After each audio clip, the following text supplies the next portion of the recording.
Ever freeze up when someone asks how's your day in English? Do you struggle to find the right words for simple daily conversations? This video will show you how to confidently improvise English in everyday situations, transforming those awkward silences into smooth, natural exchanges. Get ready to unlock your conversational fluency. Hello everyone, welcome back to BBC English Online. I'm your English teacher Tommy, and today we're going to do something very special. The fluency illusion, why textbooks aren't enough.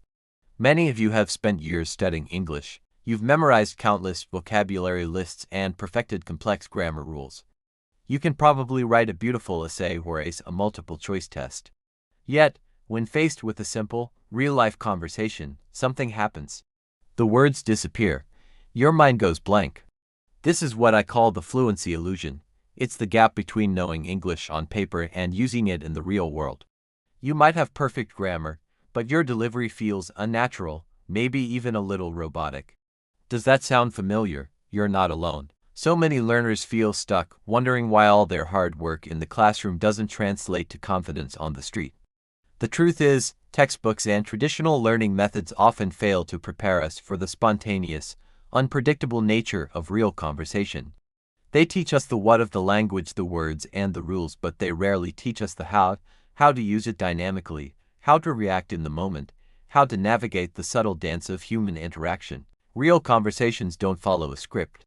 They're messy, they're fast, and they require you to think on your feet.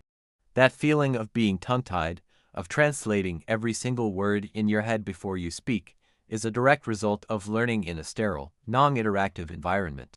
To break free from this cycle, we need to move beyond the books and embrace a more dynamic approach. Beyond the books, the power of immersive roleplay. So, how do we bridge this gap between theory and practice? The answer is powerful, simple, and even fun: immersive roleplay. Imagine you are stepping onto a stage, but your stage is an everyday scenario. You could be ordering a coffee, asking for directions, making a doctor's appointment, or even navigating a job interview. By simulating these real-life situations, you are doing more than just practicing words. You are training your brain to use English in context. This is crucial. Contextual learning creates stronger, more durable neural pathways. When you learn the phrase, "I'd like a latte, please," while pretending to be in a coffee shop, your brain links that phrase to the sights, sounds, and feelings of that specific situation. This makes recalling the phrase in a real coffee shop infinitely easier and more automatic. One of the greatest advantages of roleplay is that it provides a low-stakes, safe environment to practice and, most importantly, to make mistakes. In a real conversation, the fear of saying something wrong or sounding foolish can be paralyzing.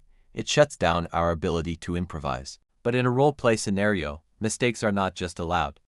They are expected. They are valuable learning opportunities. Every stumble, every forgotten word, is a stepping stone toward greater confidence. You can experiment with different phrases, try out new vocabulary, and fine-tune your pronunciation without any real-world pressure or consequences. This process systematically builds your confidence, so when you do face the real situation, you feel prepared, relaxed, and ready to speak. Your daily role-play challenge: mastering practical scenarios. Now, it's time to put this into practice. We are going to simulate a very common scenario: ordering food in a new restaurant where you are unfamiliar with the menu. I will play the role of the friendly waiter, and you will be the customer. Your goal is to ask for recommendations, place your order, and ask a question about an ingredient. Remember, the key here is to speak your lines out loud. Don't just think them in your head. The physical act of speaking is essential for building muscle memory and fluency. If you're feeling brave, you can even record yourself on your phone to listen back and identify areas for improvement. Are you ready? Let's begin. Waiter's voice, friendly and welcoming. "Good evening, welcome to the Corner Bistro. Here's our menu. Can I get you started with something to drink?" Now it's your turn. You can start by ordering a drink. You might say, "I'll just have a glass of water for now, thank you," or, "Could I see the drink menu, please?" Go ahead, say your line. "Okay, I'll be back with your drink." A moment later, "All right, have you had a chance to look over the menu? Are you ready to order, or do you have any questions?" This is your chance to improvise. You're at a new restaurant, so you probably don't know what's good. you need to ask for a recommendation. You could say, everything looks so good, what would you recommend? Or, what's the most popular dish here? Or even, I'm in the mood for chicken, what do you suggest? Take a moment and ask me for a recommendation. Speak it out loud. An excellent question. Our most popular dish is the grilled salmon with asparagus. It's fantastic. However, if you're feeling like chicken, the Tuscan chicken pasta is a customer favorite. It comes with a creamy sun-dried tomato sauce. Now, you have a decision to make. But wait, maybe you have an allergy or a dietary preference. Let's say you don't like spicy food. You need to ask about an ingredient. You could ask, that sounds great. Is the Tuscan chicken pasta very spicy, or does the sauce have a lot of garlic in it? Formulate your question and ask me now. Not at all. The sauce is creamy and flavorful, but not spicy. It's a very mild dish. Perfect. Now you have all the information you need. It's time to place your final order. You can confidently say, okay, that sounds perfect. I'll have the Tuscan chicken pasta, please. Or maybe you changed your mind. You know what? I think I'll try the grilled salmon instead. Make your choice and tell me your final order. Excellent choice. I'll get that right in for you. Great job. You have successfully completed the roleplay. See how that felt? By actively participating, you weren't just learning words. You were practicing the flow of a real conversation, common phrases and cultural nuances, elevating your English. To make your interactions even smoother, let's break down some essential phrases and cultural details for this dining scenario. When asking for a recommendation, phrases like "What do you recommend?" "What are you known for?" or "What's the special today?" are all very natural and polite. When you're ready to order, you can say, "I'll have the dot dot dot," or "I'd like the dot dot dot double quotes," or "Could I please get the dot dot dot?" All of these are perfectly acceptable. If you need a moment, it's very common to say, "I need another minute, please." Now, let's talk about cultural nuances. In many Western countries, particularly the United States, waitstaff are often very friendly and conversational.